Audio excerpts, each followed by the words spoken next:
Hey, it's Jill Munroe, and I know that you Star fans were expecting to see us in studio for the normal after show, but we have something special going on tonight. So, Raquel? I mean, you can find me on all social media as always at Raquel Harris TV.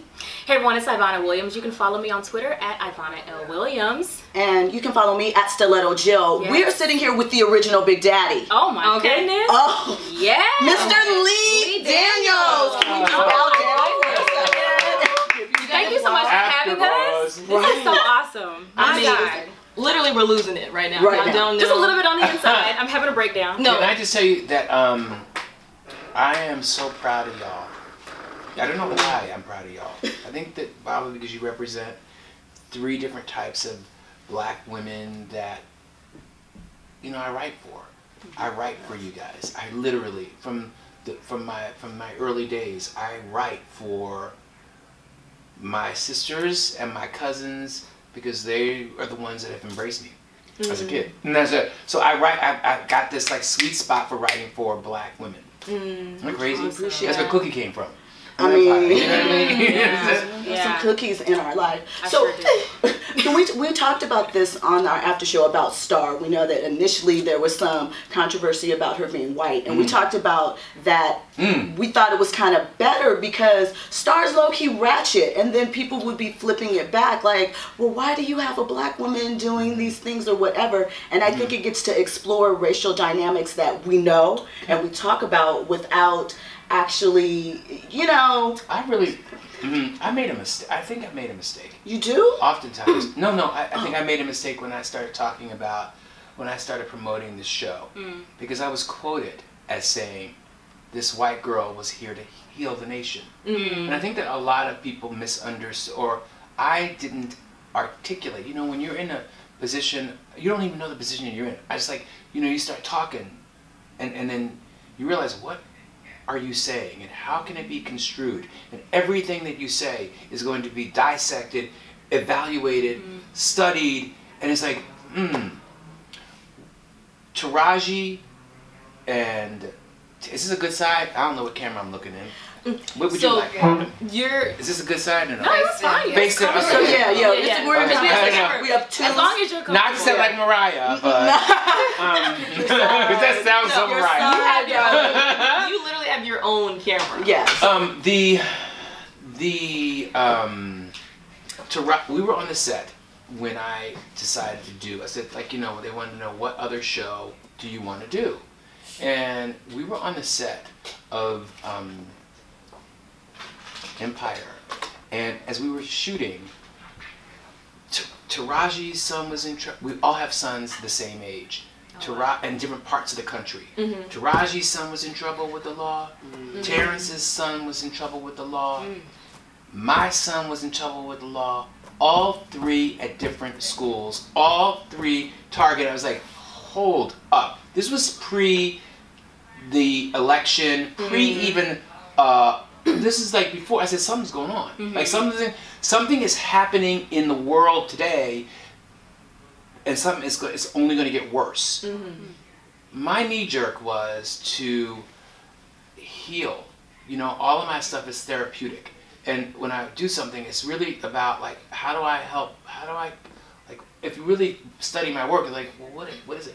And what I was trying to do with Star was plop this white girl in the middle of this black environment and make everybody look at everything.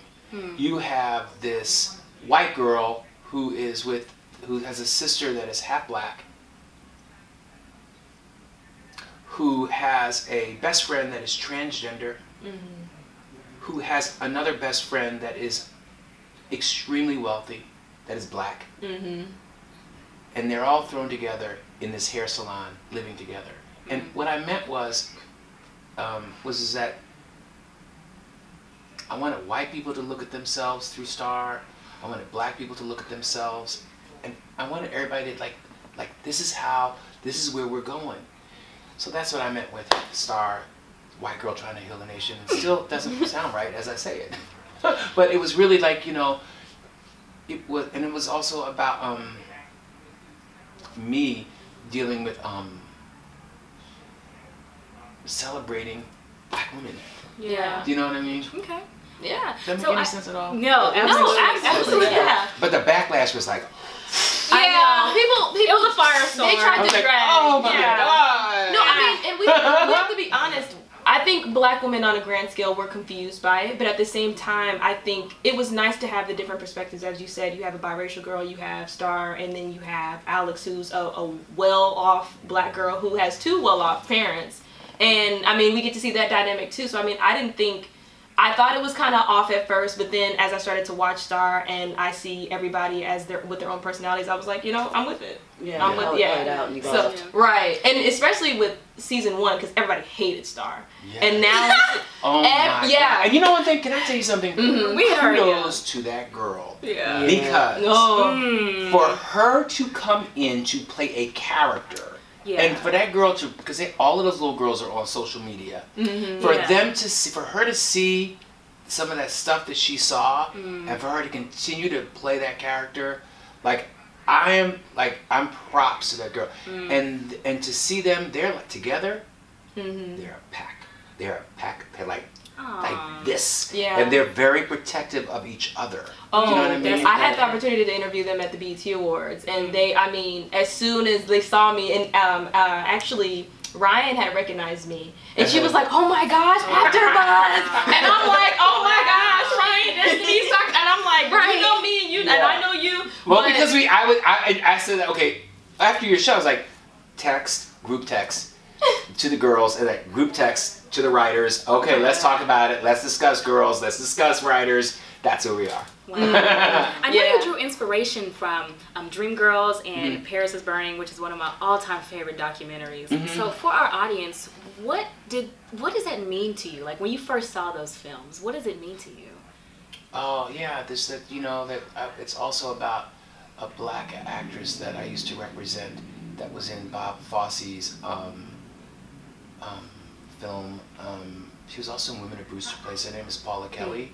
And none of you probably even know who she is. I know exactly who she is. Brown-skinned woman. She had short hair in Women of Brewster Place. She was a dancer as well, right? So Jill knows. Also, good for you. And always. Charity. Yes. And you know, when Shirley MacLaine jumped off that roof like this, she was like this off the ground. Cheetah Rivera was like this, and then Paula Kelly was like Serena Williams up here as a dancer. So it was really to celebrate Bob Fosse's work through dance, to celebrate musicals in general, to go back to old school. If you really, all of that old school stuff that our parents and I grew up with, you know, I wanted Did to I answer your question? I was asking, what did Paris is Burning and Dreamgirls mean to you when you first watched them? It was just like, you know, it was like, I'm watching me. Right. I'm watching me, and so that's why it's important to give birth to, it's mandatory. It was mandatory for all the cast of Precious to see it. All those girls. I mean, like, you want to know me, you have to know, because I was watching me. That was me. I wasn't like voguing because I was too scared, but that was my life. I mean, that was part of my life, you know. So it was like watching my life. Oh wow! They were all friendly, you know. So it was like, Wow. So I wanted to, you know, you use a lot of members of the LGBT community in both of your shows. So I wanted to know, do you feel like you're breaking down boundaries by using your platform to highlight? I don't really intend on doing. This is what's so deep, you know. Like, I don't really intend. You only write what you know. So it's not intentional. Like, I'm not. But I guess so, because I write what I know. It's your truth. So it's like, you know what I mean? I don't even know. I'm not making a point about it. It's just the world that I know. Right. So like, I know a bunch of Miss Bruces. Like, I grew up in the salon. You know, with my cousins and my auntie salons that, you know, you went to, there was always that person. I wondered, like, we ain't seen that. We never seen Miss Bruce on television. Right. We on prime time. You know, we never seen Cotton on prime time. You know, so it's important as I go on, you know, as an artist, to give life to people that, you know, a voice to people that don't are never heard, and a face to people that we never see, that we always see, that we never see on television. Absolutely. To that point, I noticed that you make it seems to be a point to work with newcomers, people that are early out, that just come in and knock it out of the park in pivotal roles. Is that something that you seek out to do, or does it just evolve that way? Because you take chances with people that are early in their careers for these huge projects, and it turns out amazing. So your foresight is on I don't know, point. I just, you know, like, I don't know, like when I enjoy it. I enjoy working with, like, I have a theme. I enjoy working with, like, rock stars or musical people. I like working with movie stars, and I really like working with unknowns. And I like combining all three together and throwing them in and, like, watching it where I laugh, you know? Yeah. So on this past season, I've noticed we've seen that a lot of people struggle with addiction. So aside from Jill, what is the importance to you to have, you know, show younger people struggling with alcohol and pills and stuff? I'm lucky to be alive. I've talked about this often. Yes. And for me, addiction is a center point in our culture. And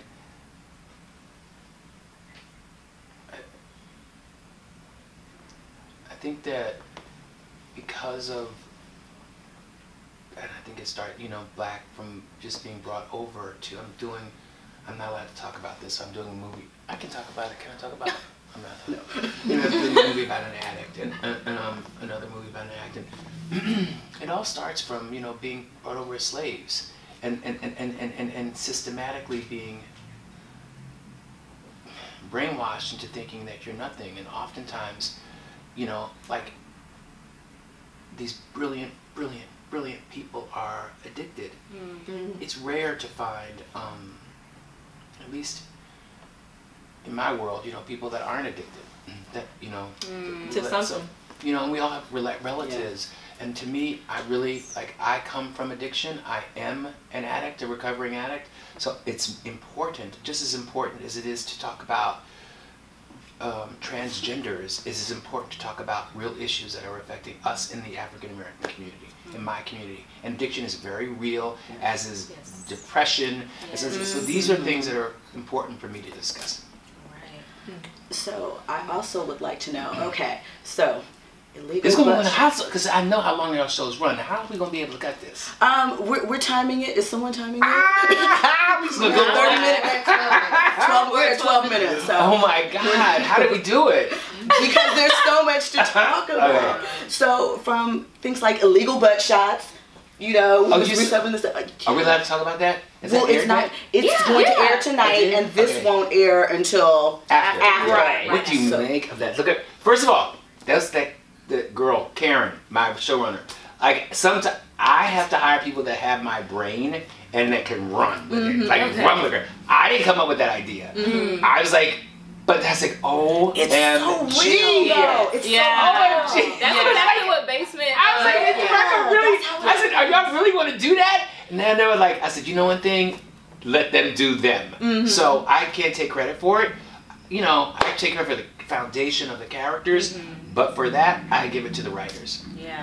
Was it a purposeful sort of effort to make this show? Because Empire is very glamorous, and while Star is glamorous, it shows the gritty side in a different way, the uphill struggle. So was that a conscious decision, not to just go right from boom? Because we talked about last season, initially we were like, what's taking them so long to make it? Oh damn, they're not making it. Is it, was it a point to show that the struggle, that you think you make it, you fall off, and you still got to get back on and work through that and show the underbelly kind of that people don't really get to see?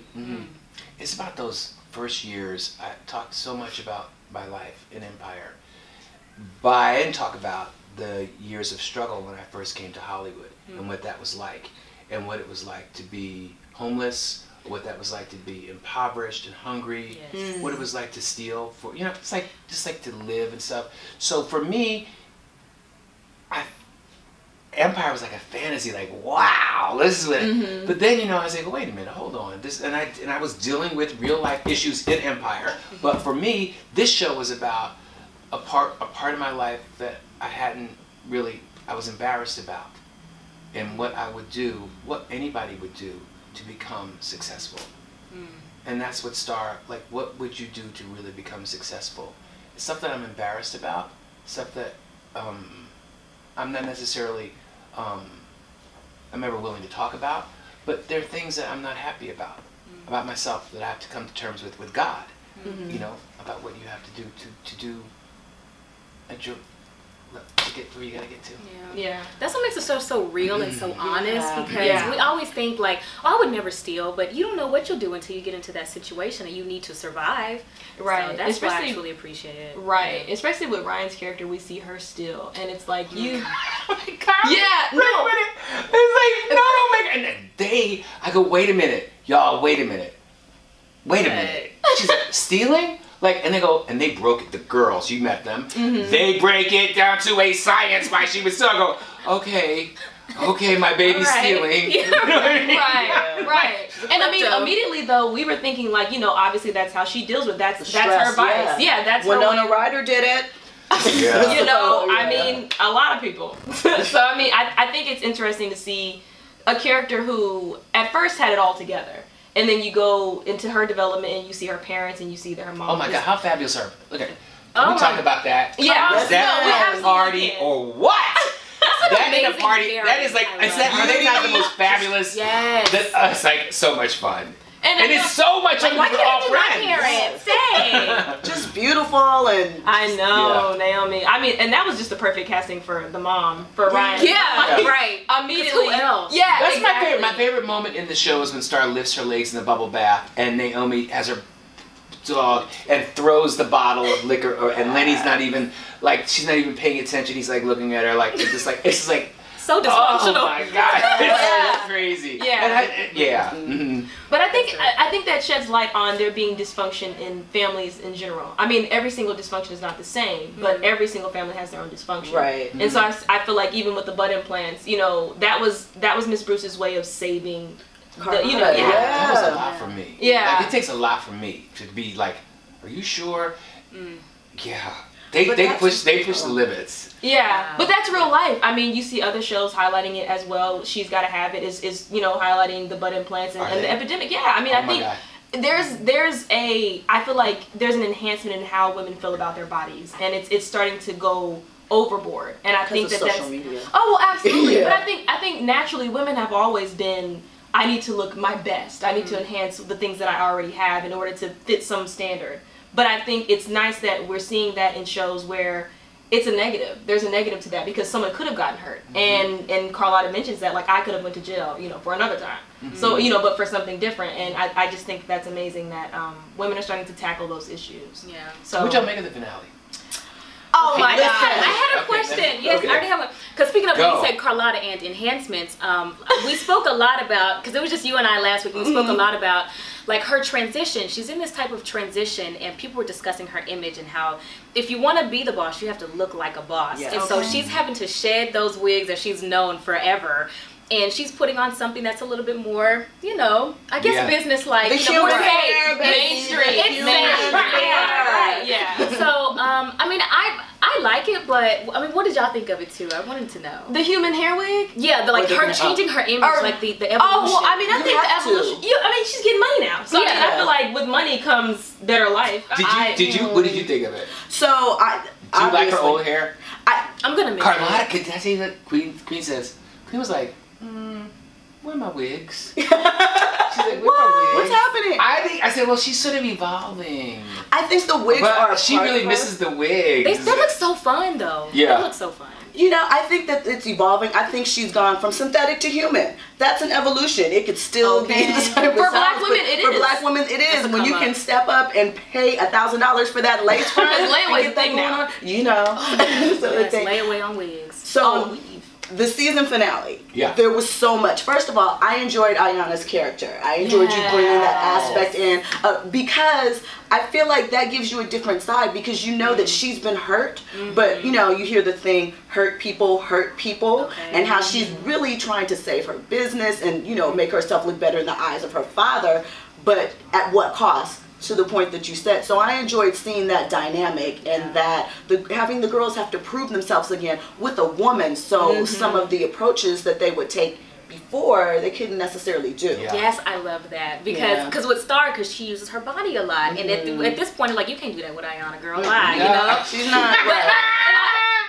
she's so hard on the outside, but I love being able to see her vulnerable side as well, because she wants to please her daddy so much, and he's just like, no, you know. So I wanted to ask, I don't know if this was intentional, but I like the relationship between Alex, Noah, and Star. What is that? A hot mess right there? I don't even. I hyperventilate. Can I say something? You better hope that nobody get a what you call it, venereal disease once the kids are, because it's a wrap. Everybody, it's like OMG. Yeah. But see, I think that tributes, or that plays into white girls getting their way all the time, and so a black girl took what she wanted. A dark-skinned black girl. At that. Took what she wanted, and that was the one boy that, you know, because she really didn't care for Hunter like that, but she, you know, Hunter was around, but she really liked Noah. Hunter, we saw a paycheck, our little cash register. And so what y'all think of Arlene? Well, we talked about the spray tan. Yeah. This Did we like her? Did we not like her? I didn't like her, but it's because the acting was so good. Yeah. It was necessary. So, necessary. Yeah. She was serious about herself. I don't think she's the character that you do like. No, but you need, but she brings something in her. Did you ever laugh at her? Yeah. She would drop some cuts. Yeah, she had a couple of little lines where she would cut you and you're just like, okay. Yeah. Maybe. And the fact that she found Star's dad and roped him in and just that whole dynamic. So dirty. It was dirty, but then you look at him and you're just like, it gives you, even though we know what Star went through and about Mary and the things that happened, it gives you even more insight into the character and sort of why she's so hard, just where she comes from. Because if you can see sort of where someone has come from, you understand sometimes the moves that they make or why they. Carlotta. What do y'all think of the boys on the show? I can't. Which one? Who are we talking about? We all have our favorites of who we would pick. I mean, Maurice. Let's go down the line. Lance Gross. Just keep them. Just be there. Okay. I mean, it's a little weird for me. Like Carlotta and Maurice is a little weird. Tell me. It's a little much for you. It's a lot because I just think of Queen as that's my. Cougering? Yes. As what? She's cougering. It's weird, but at the same time, I'm glad she's not washing up Hiel anymore, so that's fine. Yeah. Because I'm tired of that. Do you miss the pastor? No. Pastor Harris can go. He was so tired, and I mean, just that storm out that he had, I was like, all right, well, you're canceled. We were all like, bye. Right, all right.